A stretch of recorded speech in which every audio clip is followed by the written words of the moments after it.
Hi everyone. There are times when you need to use the internet to find images to use in Photoshop.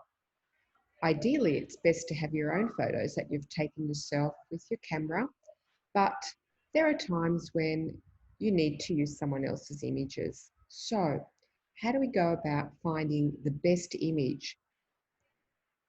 Well, when you're searching for images, like as I am here, it's best to go to images and then to select your tools.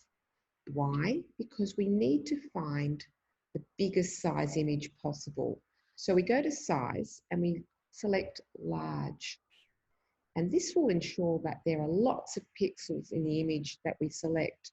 I would suggest at least 1,000 by 1,000 pixels, 1,000 wide by 1,000 long.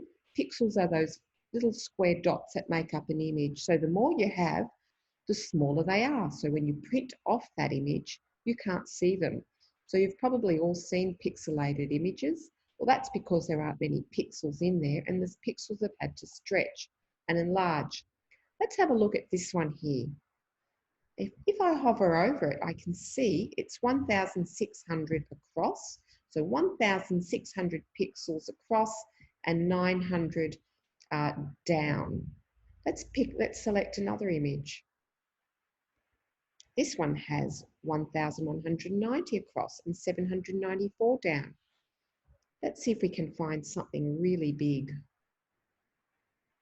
Okay, that's not much bigger. This one here is quite a large one. It has 4,000 pixels across and 2,641 down. So that's a lot of tiny pixels that won't show up when you print out your image.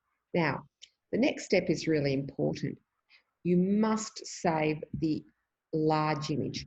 These images here are called thumbnails. They're just there for you to see. They're small and they're not really designed for you to use in Photoshop, whereas these ones here are quite large. So click on this one and click Save Image As and put it in your folder. I would give it my own name so that I can find it quite easily.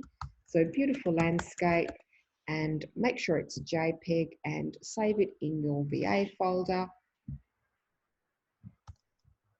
Save, and you're done. And so that is quite a good quality image to use in Photoshop.